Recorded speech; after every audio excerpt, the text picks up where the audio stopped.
लोकसभा में 3 तलाक बिल मंजूर हो गया है। 3 तलाक बिल पर इसकी हिमायत में 245 वोट पड़े, जबकि मुखालफत में 11 वोट पड़े। कांग्रेस ने ऐवान से वॉकआउट किया और वोटिंग में हिस्सा नहीं लिया। इससे कबल मरकजी वजीर कानून रविशंकर प्रसाद ने 3 तलाक पर बिल पेश किया और बहस का आगाज किया। रविशंकर प्रसाद ने कहा कि जब 20 इस्लामी ममालिक में 3 तलाक पर पाबंदी आयद है तो हिंदुस्तान जैसे सेकुलर मुल्क में 3 तलाक पर पाबंदी क्यों आयद नहीं की जा सकती।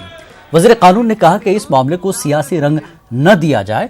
तहम अपोजिशन ने बिल को ज्वाइंट सेलेक्ट कमेटी को भेजने की मांग की। कांग्रेस ने इस बिल को गैर इस्लामी और गैर आईनी करार दिया है। कांग्रेस लीडर मल्लिकार्जुन खड़गे ने कहा कि हुकूमत मजहबी मामलात में दखल देने से परहेज करे।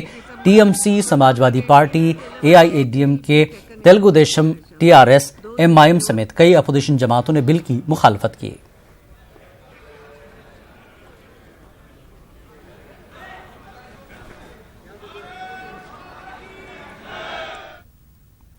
मरकजी वज़ीर कानून रविशंकर प्रसाद ने बिल को पेश करते हुए कहा कि 20 इस्लामी ममालिक में जब 3 तलाक पर पाबंदी आयद है तो हिंदुस्तान जैसे सेकुलर मुल्क में 3 तलाक पर पाबंदी क्यों नहीं, जबकि कांग्रेस ने बिल को गैर इस्लामी और गैर आईनी करार दिया। से जो लाया गया है ये समाज को डिवाइड करने का बिल है और समाज को जोड़ने के बजाय समाज को तोड़ने का बिल है। और दूसरा, ये बिल संविधान के बहुत से सिद्धांतों के खिलाफ है। तीसरा, ये बिल मुस्लिम पर्सनल लॉ का भी वायलेशन है। चौथा, ये bill article 14 right to equality जो देती है, यानी कि हर कोई कानून की नज़र में बराबर होता है, ये बिल आर्टिकल 14 के खिलाफ है, क्योंकि एक मजहब के पतियों के खिलाफ धर्म के आधार पर भेदभाव करता है। पांचवा, आर्टिकल 15 कहता है कि रिलीजन, रेस, कास्ट, सेक्स और प्लेस ऑफ बर्थ के आधार पर किसी के साथ भेदभाव नहीं किया जा सकता। ये बिल आर्टिकल 15 के खिलाफ भी है। आज के इस बिल का तात्पर्य न किसी जमात के खिलाफ है, न किसी आस्था के खिलाफ है, न किसी कम्युनिटी के खिलाफ है। आज का बिल सिर्फ इंसानियत और इंसाफ का है। आज का बिल इस देश की अपनी जो बहनें हैं उनकी गरिमा, उनकी समानता और उनको न्याय देने का बिल है। ये जो नया बिल आया है उसमें हमने क्या प्रावधान किया है कि जो विक्टिम महिला है या वो FIR करेगी या उसके ब्लड या मैरिज के रिश्तेदार FIR करेंगे।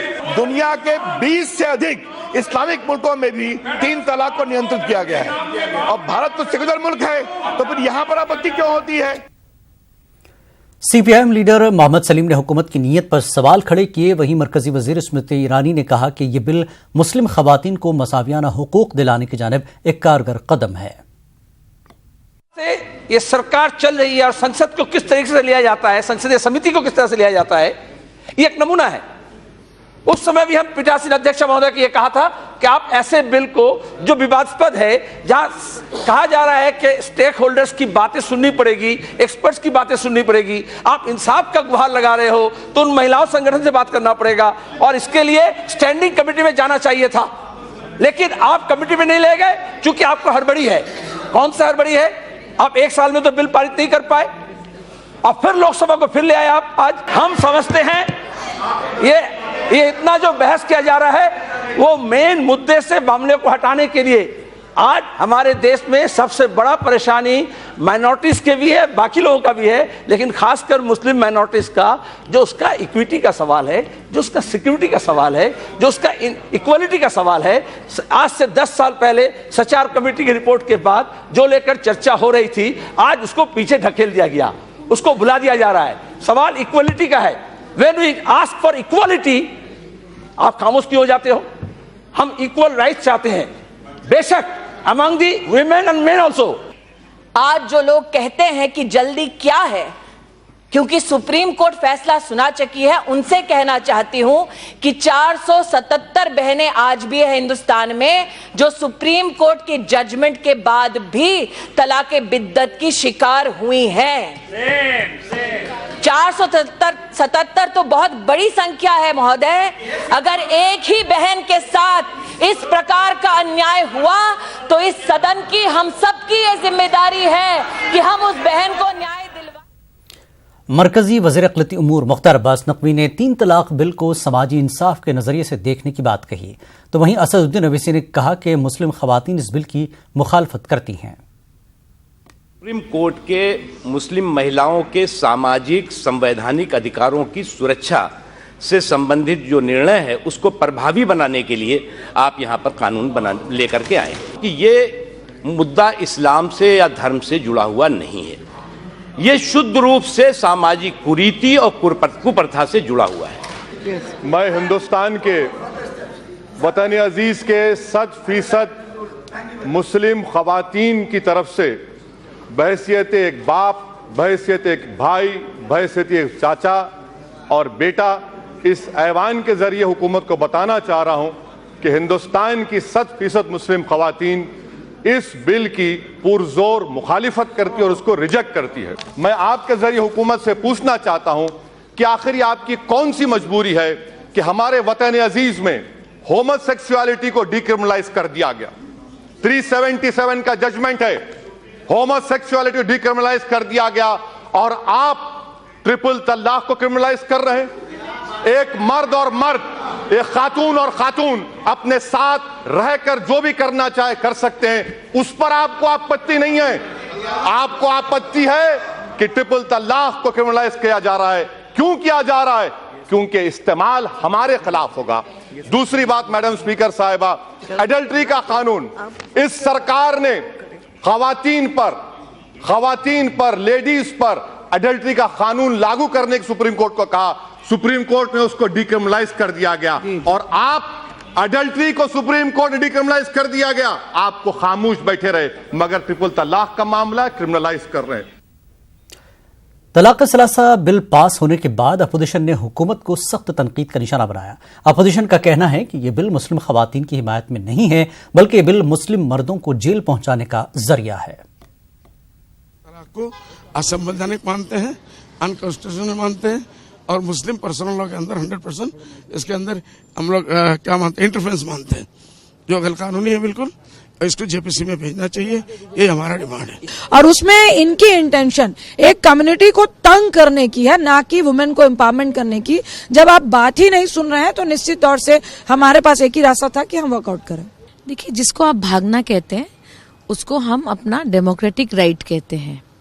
हमने शुरू से कहा कि अगर मुसलमान महिलाओं को का सशक्तिकरण करना है, उनके लिए आप आर्थिक सशक्तिकरण करिए। आप उसके हस्बैंड को क्रिमिनल प्रोसीडिंग्स में जोड़ रहे हैं तो ये तय है कि शौहर पत्नी को छोड़ेगा। प्रिवेंशन ऑफ करप्शन एक्ट में अगर कोई अपने बेनिफिट के लिए नहीं लेता है पैसा, वो डिक्रिमिनलाइज हो गया। तो क्रिमिनलाइज सिर्फ ट्रिपल तलाक हो रहा है। अगर कोई गैर मुस्लिम को डिवोर्स का कोई कानून लगेगा तो क्योंकि वो गैर मुस्लिम है, नॉन मुस्लिम, उसको 1 साल की सजा अगर कोर्ट उसको गुनाह पाता है, और मुसलमान 3 साल, ये कौन सा कानून है?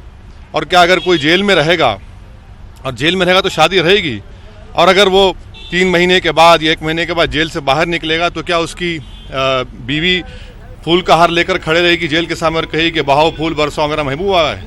तो ये कानून सिर्फ और सिर्फ मुस्लिम महिलाओं को रोड पे लाने का है। वहीं बिल के मंजूर होने के बाद हुकूमत इसे कामयाबी से ताबीर कर रही है। मरकजी वुज़रा ने कांग्रेस की पॉलिसी को तनकीद का निशाना बनाया। सभा ने 3 तलाक के विरोध का बिल पारित किया है। इसके लिए मैं सदन के सारे सदस्यों का अभिनंदन करता हूं। जिन्होंने विरोध किया उनका भी अभिनंदन, जिन्होंने समर्थन किया उनका भी अभिनंदन। मैंने पहले भी कहा था कि ये बिल राजनीतिक नहीं है, न सियासत का है, न इबादत का है, न पूजा का है, न प्रार्थना का है। ये बिल है इंसानियत और इंसाफ का, नारी न्याय, नारी गरिमा, नारी सम्मान। जो मुस्लिम महिलाएं हैं, मुस्लिम महिलाओं के संवैधानिक अधिकार हैं, उनको मिली है। और फिर कांग्रेस पार्टी 3 दशकों के बाद उसी तरह के अपराध को कांग्रेस पार्टी ने किया है। कांग्रेस पार्टी कंफ्यूज है कि वो चाहती क्या है, करना क्या चाहती है, कहना क्या चाहती है। आज की तारीख में कांग्रेस पार्टी एक एक धर्मनिरपेक्ष, एक पंथ निरपेक्ष, एक सेकुलर देश को शरीयत का देश बनाने पर तुली हुई है और कहीं ना कहीं वो संविधान पर शरीयत कानून को हावी कराना चाहती है, उसको लागू करना चाहती है। इसलिए ये पाप कांग्रेस पार्टी का बहुत उसको महंगा पड़ेगा। जब खास तौर पे मुसलमान देशों के अंदर ये गैर कानूनी है, इसका कोई सार नहीं मिलता कुरान शरीफ में, ऐसे में केवल राजनीति की जा रही है इस अधिकार को लेकर और मुस्लिम बहनें भी अपने प्रधान सेवक की नीतियों का फायदा उठाएं, लाभ उठाएं, जैसे कि अन्य क्षेत्रों में मिला है। मैं इसी की कामना करूंगी। मुस्लिम पर्सनल लॉ में मुदाखलत और तलाक सलासा को लेकर हुकूमत के मौक़िफ़ के खिलाफ मुस्लिम खवातीन में बेचैनी पाई जा रही है। इस मामले को लेकर जमात इस्लामी हिंद अमरावती वुमेन विंग की सुमैया जबीन ने हुकूमत के इस रवैये की सख्त अल्फाज में मजम्मत की। सुमैया ने कहा कि इस्लाम दुनिया का वो वाहिद मजहब है जिसमें औरत को तमाम तरह हुकूक दिए हैं। उन्होंने कहा कि मुस्लिम खवातीन कतई नहीं चाहती कि मुस्लिम पर्सनल लॉ में मुदाखलत हो। मुस्लिम औरत अपने इस्लाम पर बहुत मुतमईन है, अपनी शरीयत पर मुतमईन है, वो कभी इस पर मुदाखलत नहीं करना चाहेंगे। में आने से पहले लड़कियों को जिंदा दफन कर दिया जाता था, लेकिन इस्लाम आने के बाद इस्लाम ने उसे जीने का हक दिया। ये मानना है कि इस्लाम एक वाहिद मजहब है जिसने मुस्लिम खवातीन को इतने हकूक़ दिए हैं। अगर आप दीगर मज़ाहिब को देखेंगे तो ऐसा कोई मजहब नहीं है जो खवातीन को। खास बात इंडिया में एक बार फिर आपका खैर मकदम है। दाइश की तर्ज पर बने मुश्तबा दहशतगर्द ग्रुप हरकत अल हर्ब इस्लामी के गिरफ्तार तमाम 10 अफराद को 12 रोज के लिए NIA की तहवील में भेज दिया गया है। 6 मुलजिमीन को उनके अहल खाना को जज की मौजूदगी में मिलने की इजाजत दी गई। गुज़श्ता रोज मुल्क के कई ठिकानों पर NIA ने छापे मारकर 10 अफराद को गिरफ्तार किया था। उनके कब्जे से हथियार और काबिल एतराज लिटरेचर भी जब्त किया गया था। तमाम गिरफ्तार शुदगान को आज दिल्ली में पटियाला हाउस कोर्ट में पेश किया गया। मुलजमीन के वकील MS खान ने तहवील में देने की मुखालफत की, लेकिन NIA ने कहा कि साजिश का मुकम्मल पता लगाने के लिए मुलजमीन की तहवील जरूरी है। ये कहा कि हमें 15 दिन का रिमांड चाहिए। जो कनेक्शन है उसको जो है हम लोग और इनके साथ काफी कनेक्शन है, उनको पकड़ेंगे, 15 दिन का रिमांड चाहिए।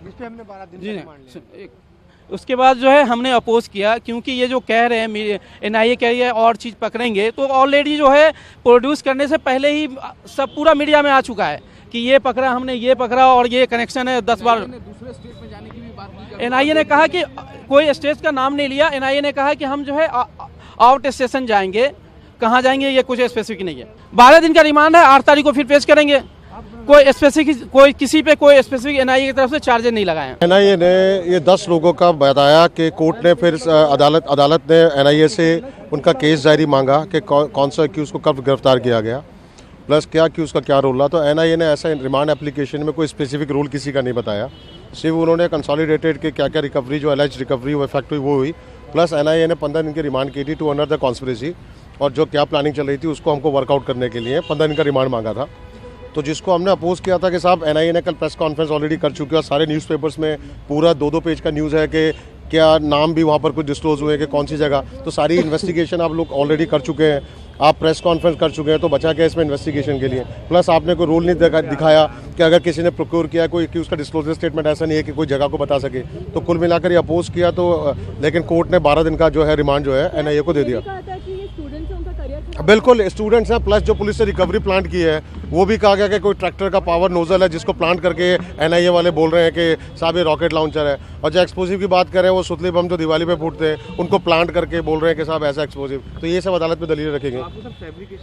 बिल्कुल फैब्रिकेशन नजर आ रहा है। बाकी देखिए इन्वेस्टिगेशन के बाद चार्जशीट आती है तो प्रॉपर जो कोर्स होता है ट्रायल का वो चलेगा। जो लोग तहकीकात कर रहे हैं ये उनका मैटर है, वो क्या उसमें करते हैं, और कानून अपना काम कर ही रहा है। आप देख रहे हैं कानून अपना काम करेगा, हम सब लोगों को कानून पे भरोसा है और उसी के लिए हम यहाँ मौजूद हैं, हमारे वकील भी उसके लिए यहाँ मौजूद है।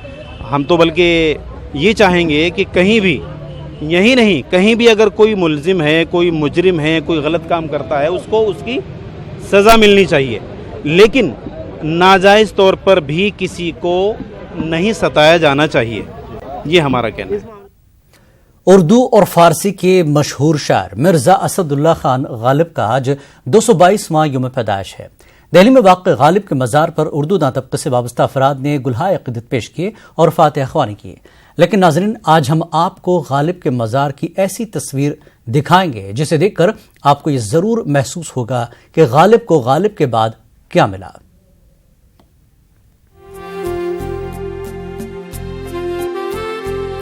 हजरत निजामुद्दीन बस्ती में वाक़े ये मज़ार उस अजीम शायर का है जिसकी तूती उर्दू अदब से लेकर हिंदी साहित्य में भी बोलती है। मिर्जा असदुल्ला खां गालिब के इस मज़ार की हालत देखिए। मज़ार गालिब पर गालिब के नाम से लगा पत्थर छुप सा गया है।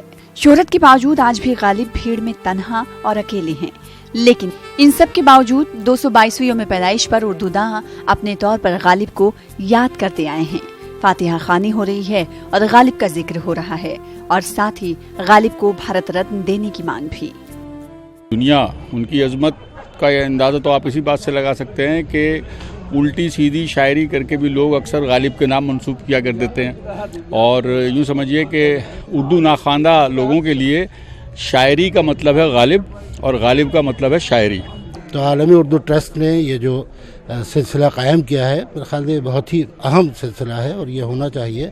तो गालिब जैसे शायर के लिए, अभी आपने कहा कि गालिब के साथ दिल्ली को याद किया जाता, उर्दू की याद किया जाता, तो गालिब तो शराक बन गए हैं, दिल्ली की भी और उर्दू की भी। ये वाकया है। सियासत हो, समाज हो या फिर दर्द दिल, गालिब और गालिब के अशार आपको हर जगह मिलेंगे। अजीम शायर की यौम पैदाइश पर सरकारी सतह पर कोई तकरीब नहीं मुनक्किद होने पर उर्दूदां गालिब को नजरअंदाज करने का शिकवा तो जरूर करते हैं, तो कुछ ये भी कहते हैं कि गालिब खुद भारत रत्न हैं, उन्हें भारत रत्न की कोई जरूरत नहीं। गालिब जाहिर है किसी तोहफे तहफ़ का मोहताज नहीं है। गालिब पूरी सदी पर मुहित है और मैं समझता हूँ कि अगर शायरी में गालिब को इमाम कहा जाए तो गलत नहीं होगा। और जब तक दुनिया कायम रहेगी गालिब याद किए जाते रहेंगे।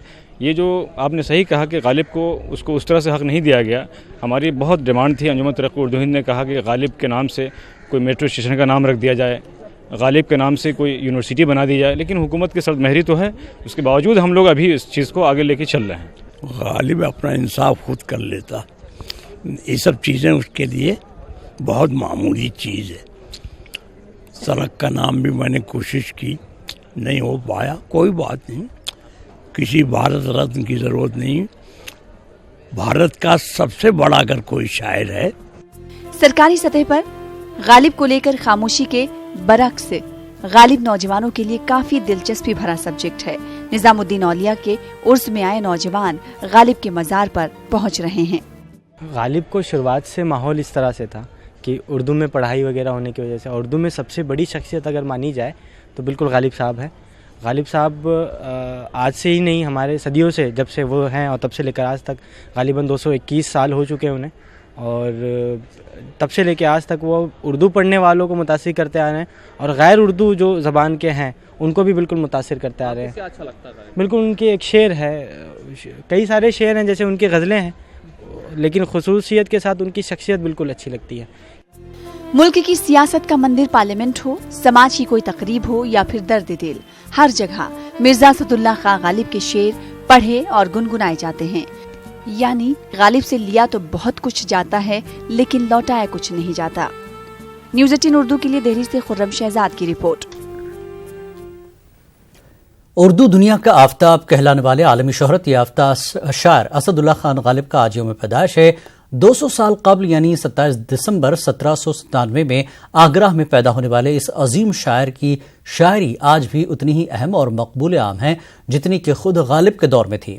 मारूफ शायरों का कहना है कि गालिब के बगैर उर्दू अदब का तस्वुर मुहाल है। गालिब के गम दौरां और गम जाना के अतराफ ही दुनिया घूम रही है। मौजूदा दौर के नामवर शायरों ने इस अजीम शायर को कुछ इस अंदाज में याद किया।